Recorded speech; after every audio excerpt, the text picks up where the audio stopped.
The Steve Cuts video got a surprising lot of attention. Now I bet you guys are thinking, oh, what is this, some kind of milking? Well, not exactly.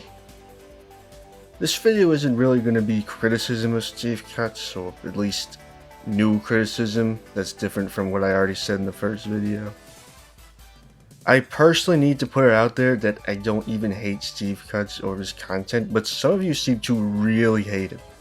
So if you were hoping this video would just be me shitting on Steve some more, then I'm sorry. This video is instead going to be a response to some of the discussion surrounding this video. Now Multi already responded to some of these comments, but I figured I may as well pick up the slack and go more in depth with what is said, and also make a more accessible avenue for people by putting it in the form of a video. These are all real comments, but I will not be showing the usernames because, don't really see a need for that. This is about what they said rather than who they are. The audio. So I got a lot of complaints about the audio levels in the video. Unfortunately, this is not as simple as a fix you may initially think. I currently have 3 computers, 2 Windows PCs, and a Mac. The Mac is what's currently used for editing. Now the actual raw video sounds fine, at least for me. I use it with several different headphones and speakers, and the audio was perfectly legible every time I played it. But when I watch the video on one of my other computers, sometimes it sounds fine, and sometimes I agree it sounds way too quiet. Now the mic that I use does not have a preamp. I record directly into the interface. Now obviously a preamp would gratefully help in many ways, not just volume, but like my mom only gives me so much allowance. Like a Dragon Infinite Wealth just came out, guys. Anyways, you may be saying, why not increase the gain on the interface or in the editing software? Now I can use that, but sometimes it can cause peaking issues and distorted audio. Most people, to my knowledge, do not seem to have an issue with the audio, or at least didn't see it as big enough of an issue to actually mention. However, the needs of the majority do not outweigh the minority. Everyone deserves to be able to hear the audio, so if you have a problem with the audio in the last video, then please let me know how this one sounds, and I'll see where I can go from there. You're just discrediting the work that goes into animating. Easy and cheap? Bro, you have no idea how hard it is to animate. He did this for free. Everyone is a critic. No one creates anymore. You are the dumbass here. You still said that it's cheap and easy animation, so you going on a tangent that, well, cheap and easy is also good, I guess, but only if you're a small YouTuber doesn't really address you discrediting how hard animation really is. So I'm not sure where this idea came from, where I said animation was easy. You can go through the transcript or even the script I used for this video. The word easy was not used once in the whole damn video. If you really think we're ignorant to the hard work and effort that goes into animation, then think again, because there are literally hundreds of animations done in various styles such as 2D, 3D, and stop motion that go back to over a decade ago. I'm not saying we're experts or anything, but to assume all I do is criticize and never create is just untrue. Plus, aren't you discrediting the amount of work that goes into these episodes? Just look at the Jaws review posted the other week. That took over a month of planning, researching, scripting, recording, and editing. As much work as animating? Probably not, depending on the animation, but it's certainly not something you can just crap out with no effort. Even so, let's take this one at a time. He did this for free. In my opinion, that's BS. There are ads on these videos. But also, when I uploaded the first Steve Cuts video back in September, I actually got a copyright claim for using footage for man. I was able to dispute the claim because of fair use, but for a day or so, Steve was monetizing this video. He has been a freelancer for over a decade, and he gets donations. Whether or not this is solely how he puts bread on the table is unknown to me, but he has made money off his work. Even so, the animation wasn't even my biggest criticism with Steve's videos. The only video I really took issue with was the rubber hose one because 1, it just didn't do a good job emulating the style, and 2, it was done with collaboration with a professional music project. I don't know the behind the scenes of that process, and I won't pretend I do, and I even mentioned in the first video that maybe Moby specifically asked Steve Cuts to do a rubber hose style. However, I wouldn't be surprised if Steve was given some payment for his work on this animation.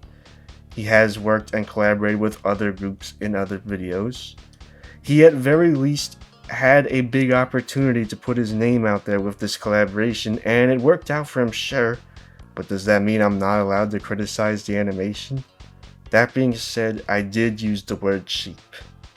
Is that not accurate? Why do you think most TV shows are done with computer animation instead of hand-drawn? The whole reason why flash animation and similar types got so prevalent in the last few decades is because it allows animators to work quicker and cheaper. Do you think the Newgrounds animations of the past would have all been possible if those independent artists needed to use frame-by-frame animation cells?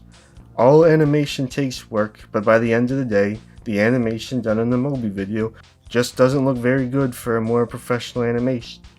This is just my opinion, but if you got offended that I thought I was saying the animation is easy and takes no effort, I'm sorry, but that's not what I said. Basically, most of the criticism made on the Stevie video was stupid. What do you expect the kid to do? Fight the 35-year-old man? Also, the video was pointing issues out, and it kinda succeeded at that. That was the point of it. I don't know, literally anything other than just stand there and do nothing? At least call the police or report the guy in case he tries to harass more people. And saying the video is about pointing out issues that most of us already know. The video does not offer solutions, and I will get into this in a moment, or anything for us viewers to internalize other than these things bad. Like, again, most people know about the big problems facing the world, like environmental damage, wars, racism and bigotry, wealth inequality, starvation. They know this all from a young age. Like, come on. Most of you knew this shit by like 5th grade tops. You don't even know how serious this is. Steve Cut's animation was not to make anyone feel guilty, only corporations, but to show us what an addiction it's become over the years, with cheap dopamine shortening our attention span, getting users hooked, and overall wasting our time. So yeah, you clowned yourself, bro. Not made to make anyone feel guilty. I feel like a lot of people in this very comment section would disagree with that. A lot of people watched these animations and felt guilty. And I just think if that wasn't the purpose of these videos, then it was not conveyed in a clear way. I do find it hilarious how some people are mad at me for saying, actually Steve is right, and don't want to admit that humans are a plague, and then this guy is saying, no, he's actually only calling out corporations. Hey, who gave the money to those powerful individuals with a lot of polluting factories? Who gave them that power? This is an incredibly simplistic view of history. Many people were able to build their wealth via stolen labor or by force. But that's irrelevant to the point that I was making here. For one thing, it's very hard to avoid paying certain corporations nowadays. Like, let's say you hate Nestle, for example. Lots of people have been critical of them. Well, what can't you buy if you want to protest? Many types of baby formulas, snacks, water bottles, ice cream, candy, dog food, vitamins, dairy, coffee, frozen foods. You would basically need a PDF on your phone open at all times to make sure you don't accidentally buy something from Nestle. In fact, Nestle is one of the big brands that owns a majority of the foods that you'd probably buy. But what about cars?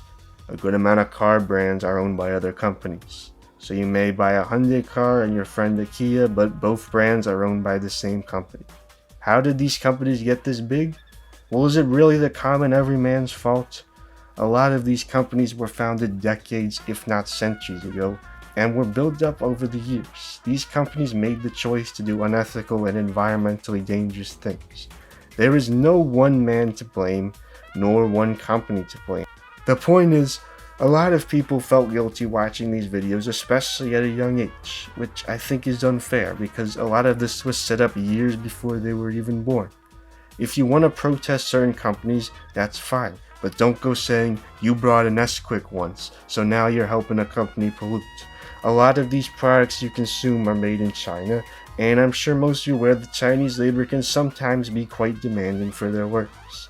Not gonna write the whole country off, as it is a big place and labor will vary, but we've all heard the issues that the Chinese labor force has had to deal with. It's hard to ethically consume, and the average person is just trying to live their life. Like, I'm not saying go nuts and consume like crazy. You should still stick to your morals whenever able to if you do hold these beliefs. But don't obsess over what big corporations are going to do, because these companies are big. They have all their money and power, and it's going to be very hard to undo that. I don't think you should have to live like a caveman or join the Amish because you don't like what corporations are doing to the planet. Yeah, man, just change your whole life and culture. That's surely something that's completely feasible for everyone. I don't think people should be made accountable for what people have been doing. A lot of good that humanity has done, they are only mending the problems that they have created. I'm sorry, Captain Hindsight. Maybe we should send you back in time and tell everyone what's going to happen in the future. Humans are not a monolith. A lot of the conservation and good that humanity has done was, yes, to fix what human activity has caused. But more often than not, these are separate groups of humans. Why should every single human who's ever lived feel responsible for fucking up the planet? How is that going to solve everyone's problems? Struck a nerve, eh? This is the one we got a lot, and it's honestly the dumbest one. Like, it's just an ad hominem attack that completely ignores any arguments made. Steve is not completely wrong about what he's trying to convey in his videos, but that doesn't mean you have to like it or even that he conveyed his message in a good way. I mentioned in the first video the Cyberbully review, but if I criticized a movie about cyberbullying, does that mean I actually want to see people get depressed and try to take the cap off over cyberbullying?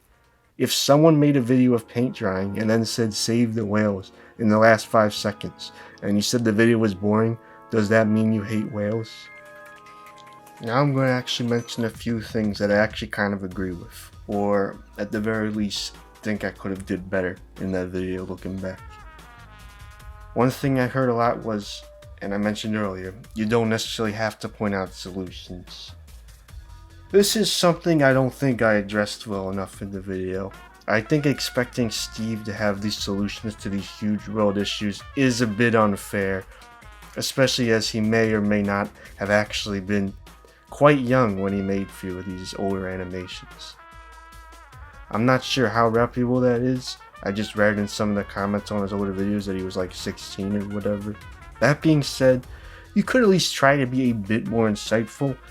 Just saying things are bad doesn't really help. And I think he could have did the bare minimum, found a way to portray these issues in a way that hadn't been done before. I mean, there's hundreds of boomer comics that people make fun of that basically say the same stuff about cell phone addiction and whatnot. I don't know, I mean, solutions would have just been an interesting way to end the video, or at the very least give you something to think about. The happiness analysis. I admittedly don't think I did a very good job explaining my issues with happiness. My main issue was that I felt its actual message was a bit vague and service level, but I definitely could have spent more time discussing it looking back. A brief disagreement. I read a lot of comments that said, a brief disagreement was actually good. And like, yeah, I agree. Did I not word that properly in the video? I had a few issues with it, but overall I liked it. In the Fall is another animation he did that I actually quite like. Alright, that's it. We're done. I'll leave Emoji with a huge mess to clean up now in the comments, but that's okay. Goodbye, everyone.